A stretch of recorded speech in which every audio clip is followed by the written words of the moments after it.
Dear friends, welcome to college today the team of expert counsellor. आज हम लोग बात करेंगे बिहार के 85% कोटा की जो काउंसलिंग चल रही है उसके ऊपर, ठीक है ना, यानी कि यूजी मैक के ऊपर। बीसीईसी ने रैंक कार्ड जारी कर दिया यूजी मैक का, उसको चेक करने के लिए कि क्या आपकी मेरिट बनी है। Rank card of UG MAC पे क्लिक करेंगे तो यहाँ पे आपसे यूजी मैक आईडी मांगा जाएगा। यूजी मैक आईडी आपने जो रजिस्ट्रेशन किया था नीट काउंसलिंग के लिए, तो उसमें यूजी मैक आईडी होगा। Part A and part B download जो आपने किया था उसमें यूजी मैक आईडी आपको दिख जाएगा। यूजी मैक आईडी के साथ साथ डेट ऑफ बर्थ यहाँ पे डालेंगे तो आपको अपना मेरिट रैंक दिख जाएगा, ठीक है ना। इसके साथ साथ फर्दर काउंसलिंग शेड्यूल भी बीसीईसी ने जारी कर दिया गया और उसके साथ ही सीट मैट्रिक्स भी जारी कर दिया है, ठीक है ना। सीट मैट्रिक्स को देखते हुए अंदाज़ा ये लग रहा है कि तो बिहार में लगभग एनएमसी बिल लागू हो चुका है, ठीक है ना। फ़ी स्ट्रक्चर भी बीसीईसी ने अपडेट कर दिया है जितने भी प्राइवेट एमबीबीएस हैं, ठीक है। हालांकि इसमें चेंजेस देखने को मिल सकता है अगर एनएमसी बिल लागू हो जाती है फाइनली, क्योंकि अभी एक कोर्ट का नोटिस आने वाला है, कोर्ट का रिज़ल्ट आने वाला है, तो उससे एकदम क्लियर हो जाएगा कि एनएमसी इस साल लागू हो रही है कि नहीं हो रही है, ठीक है ना। तो बिहार का इस साल जो काउंसलिंग है थोड़ा सा लंबा जाने वाला है, राउंड 1 का। चलिए एक नज़र डालते हैं काउंसलिंग शेड्यूल पर।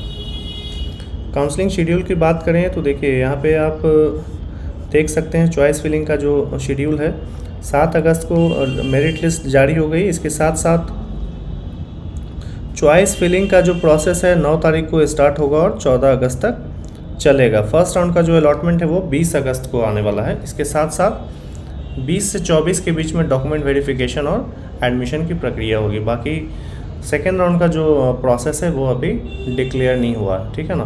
यहाँ पे ध्यान रखने वाली बात यह है कि सेकेंड राउंड में कोई फ्रेश रजिस्ट्रेशन नहीं होगा, ठीक है। सिर्फ चॉइस फिल होगा, फ्रेश रजिस्ट्रेशन नहीं होगा। फ्रेश रजिस्ट्रेशन राउंड 1 के बाद अब सीधे कब होगा, मॉपअप में। स्टे के लिए भी कोई रजिस्ट्रेशन नहीं होगा। रजिस्ट्रेशन बिहार में 2 ही बार होता है, राउंड 1 और मॉपअप में। अब एक बार सीट मैट्रिक्स पे नज़र डालते हैं। देखिए सीट मैट्रिक्स पे नज़र डालेंगे तो पहले तो यहाँ पे आप देख रहे हैं कि 1/3 फॉर फीमेल सीट, यहाँ पे ये पॉइंट क्लियर है, ठीक है। पीएमसीएच पटना की अगर बात करें तो एमबीबीएस सीट टोटल है 165। 165 कब है, after deduction of all India quota seat और central nominee seat. After deduction of all India quota seat and central nominee seat के बाद जो सीट बचती है वो है 165, ठीक है ना। तो यहाँ पे बिल्कुल बाइफरकेट कर दिया है यूआर सीट और फीमेल सीट में, ठीक है। इसके बाद जो है फर्दर जो डिस्ट्रीब्यूशन प्रोसेस है कैटेगरी वाइज जो रिजर्वेशन है वो यहाँ पे इम्प्लीमेंट किया गया है, ठीक है ना। अनरिजर्व्ड के लिए 44 सीट, फीमेल अनरिजर्व्ड के लिए 22 सीट, एससी के लिए 17 सीट, फीमेल एससी के लिए 9 सीट, एसटी के लिए यहाँ पे 1 सीट है, तो इसीलिए यहाँ पे फीमेल का कोई सीट नहीं है। एसटी में ऑलरेडी सीट ही कम है, 1 ही सीट है, तो इसको फिर अलग से फीमेल कोटा नहीं दिया गया है। ईबीसी कैटेगरी में 20 सीट है और 10 सीट फीमेल ईबीसी, ठीक है ना। बीसी कैटेगरी के लिए 13 सीट हो गया पीएमसीएच में और फीमेल बीसी के लिए 7 सीट। इस तरीके से ये क्लियर सीट डिस्ट्रीब्यूशन है इस साल का, ठीक है। आरसीजी कोटा में 5 सीट। आरसीजी कोटा क्या होता है, RCG quota single girl child, ठीक है ना, सिंगल गर्ल चाइल्ड के लिए ये कोटा होता है, ठीक है।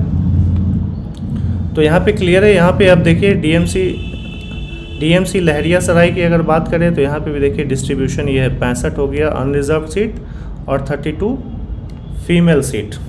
ये जो रिजर्वेशन है ये तो फ़िलहाल मान के चलिए कि आप वर्टिकल रिजर्वेशन है, क्योंकि ये 33% सीट जो है ये एकदम क्लियर हो गया कि गर्ल्स के लिए है ये, ठीक है। अगर 100 सीट है तो पहले ही 33 सीट ये माइनस हो गया, ठीक है।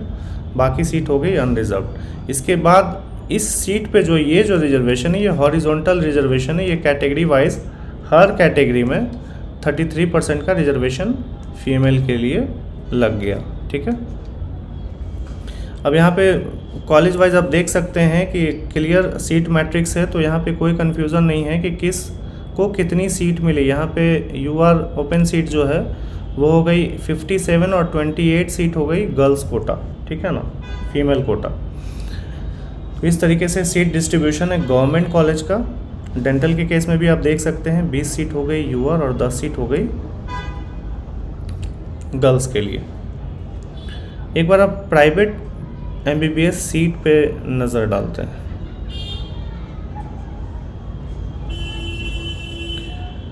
प्राइवेट एमबीबीएस सीट मैट्रिक्स पे नज़र डालें तो यहाँ पे आप देखिए 50% of total seat government fees और 50% सीट प्राइवेट फ़ीस। तो यहाँ पे अभी स्टार मार्क है, ठीक है ना, स्टार मार्क है। अगर एनएमसी बिल फाइनल होता है, ठीक है ना, हालांकि अभी सारे जितने भी प्राइवेट कॉलेज हैं वो सुप्रीम कोर्ट का रुख कर चुके हैं, यहाँ पे आप देख सकते हैं, और सुप्रीम कोर्ट में भी रुक किए हैं और पटना हाई कोर्ट में भी इसका केस चल रहा है, ठीक है।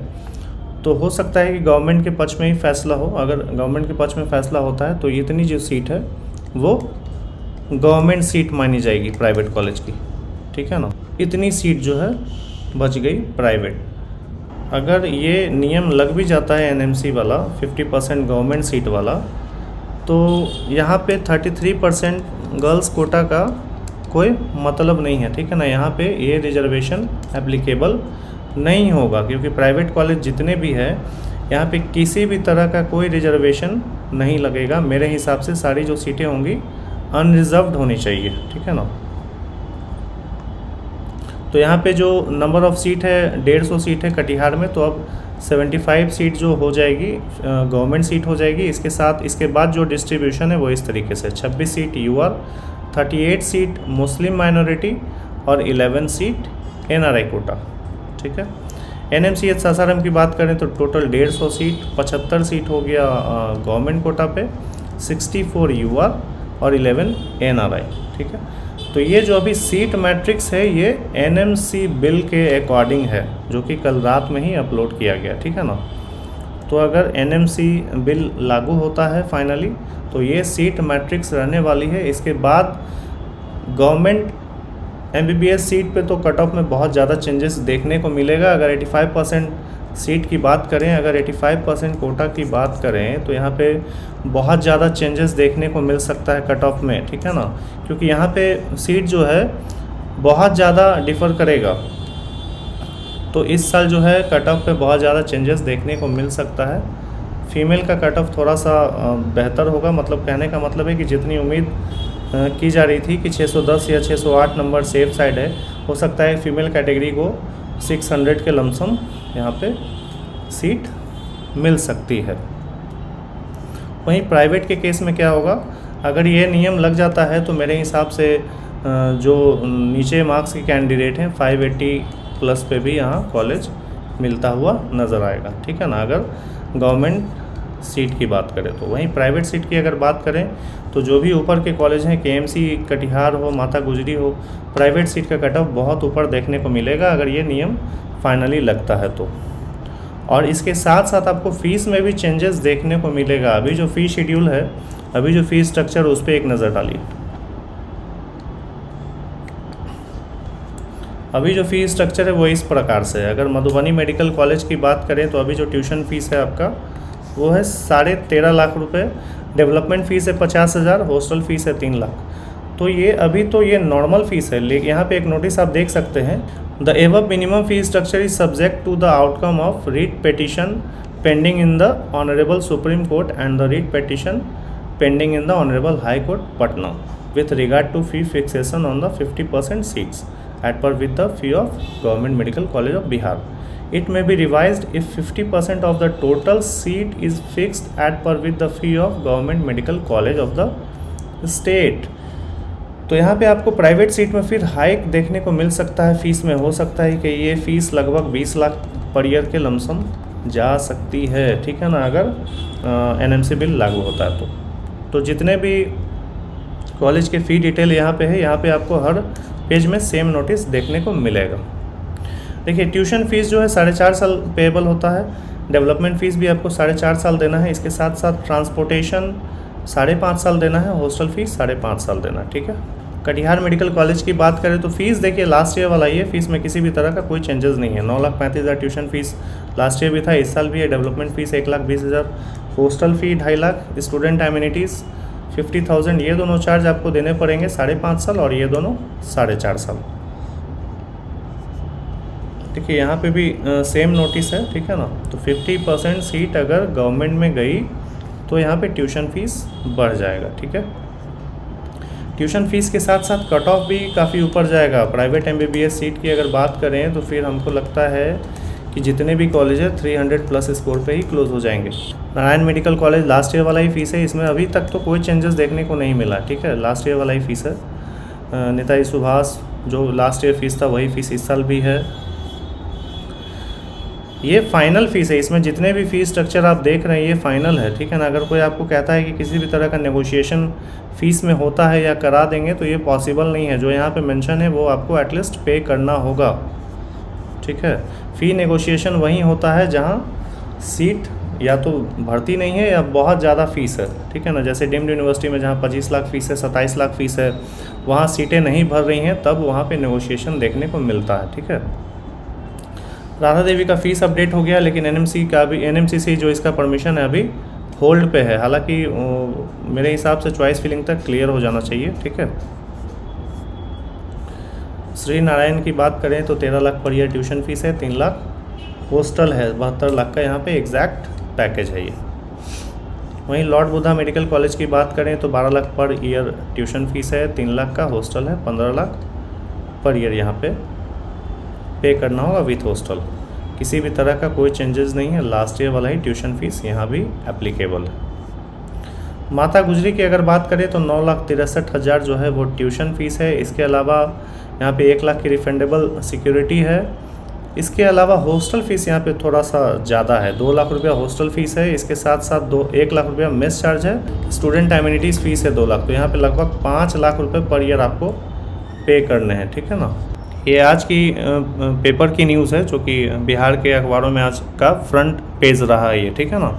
निजी कॉलेजों में MBBS की 525 सीटों पर सरकारी दर पर नामांकन होगा, ठीक है ना। पेपर वाले ने तो अभी डिक्लेयर कर दिया है कि मतलब NMC बिल लागू हो गई है, ठीक है ना। इवन इन्होंने फ़ीस तक डिक्लेयर कर दिया है कि फ़ीस कितनी रहने वाली है। तो फ़ीस के कटिंग पे भी एक नज़र डालते हैं। फ़ीस की कटिंग पे नज़र डालें। निजी मेडिकल की आधी सीटों पर सरकारी दर से दाखिला। देखिए नामांकन शुल्क यहाँ पे देना है 1,000 एक बार, one time payment. Tuition fees की बात करें तो 9,000 ईयरली, हॉस्टल फ़ी 12,000 ईयरली, और ये सिक्योरिटी मनी की बात करें तो यहाँ पे 10,000 one time payment. Electricity bill 1,200 yearly.